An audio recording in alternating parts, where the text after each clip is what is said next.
अगर ये भूमि लीगल नहीं है, यहां पर रहने वाले लोग लीगल नहीं हैं, तो यहां से चुनाव जीतने वाला विधायक लीगल कैसे हो सकता है? यहां से चुनाव जीतने वाला सांसद लीगल कैसे हो सकता है? ये जवाब सरकार को देना पड़ेगा, ये जवाब कोर्ट को देना पड़ेगा। आज मामला चाहे हाई कोर्ट का हो या सुप्रीम कोर्ट का हो, सुप्रीम कोर्ट को ये बताना पड़ेगा। जब ये वोटर लीगल नहीं है तो यहां से चुनने वाला विधायक और सांसद लीगल कैसे हो जाता है, जो हमारे विधानसभा और संसद में बैठकर कानून बनाने का हकदार है। आज आप कह रहे हैं कोर्ट के माध्यम से, या सरकार कह रही है, या वन विभाग कह रहा है कि इस भूमि पर गलत तरीके से लोग रह रहे हैं।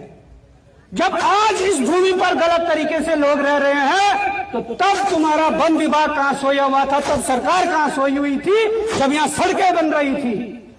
तब विभाग और सरकार कहां सोई हुई थी जब यहां लाइट के कनेक्शन दिए जा रहे थे? तब सरकार कहां सोई हुई थी जब यहां पानी के कनेक्शन दिए जा रहे थे? और उस लाइट और उस पानी का टैक्स के रूप में सरकार ने राजस्व वसूला है। क्या तुमने गैर कानूनी तरीके से राजस्व वसूला है? सरकार इसका जवाब दे।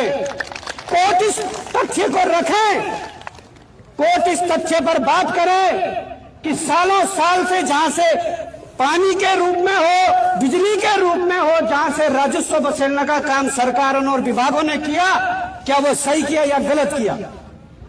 इनकी नीतियां कहती है कि कहीं पर 15 साल तक किसी जगह पर किसी के नाम का बिजली का कनेक्शन हो जाए तो वो भूमि उसकी हो जाएगी, उस पर उसका अधिकार हो जाएगा। तो जो आजादी के तुरंत बाद यहां रहने आए हैं, जिन लोगों ने गांव में कई एकड़ भूमि बेचकर यहां पर अपने बच्चों को पढ़ाने के लिए, अपने बच्चों का भविष्य बनाने के लिए यहां पर जो आए और अपने बच्चों को भविष्य सुधारने के लिए 100-100, 150-100, 200 बीघा में जमीन लिया और मकान बनाया। पुरखों की जो कमाई थी, पैतृक जो कमाई थी, उसको लेकर यहां पर थोड़ा बहुत प्लॉट लेकर मकान बनाया। आज तुम उसको धराशायी करने की सोच रहे हो। अब सरकार को इसका भी जवाब देना पड़ेगा, क्योंकि इस क्षेत्र को 2017 में नगर निगम में घोषित किया गया है। नगर निगम में घोषित किया गया है। जब यहां पर यह वैध नहीं है तो सरकार नगर निगम में घोषित करके कैसे वैध करवाना चाहती है? क्या है इसका मतलब? ये कोई ये नहीं है कि आपसे ये भूमि छीन सकते हैं।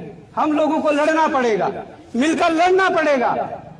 हमारी भूमि भी बचेगी, हमारे मकान भी बचेंगे, क्योंकि हम लोगों ने यहां से हर बार विधायक चुना है, सांसद चुना है, और भी जो हमारी पंचायत हो या निकाय हो, उनमें हमने जनप्रतिनिधि चुनकर भेजे हैं।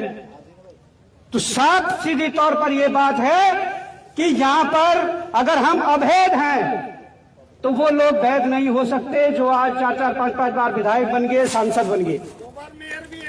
तो मैं यही कहना चाहता हूं, इस बात को हम लोगों को इस पर बात करनी पड़ेगी। ये सारे तथ्य, ये सारे फैक्ट सरकार के सामने, कोर्ट के समक्ष प्रस्तुत करने पड़ेंगे। और ये कोई छोटा षड्यंत्र नहीं है।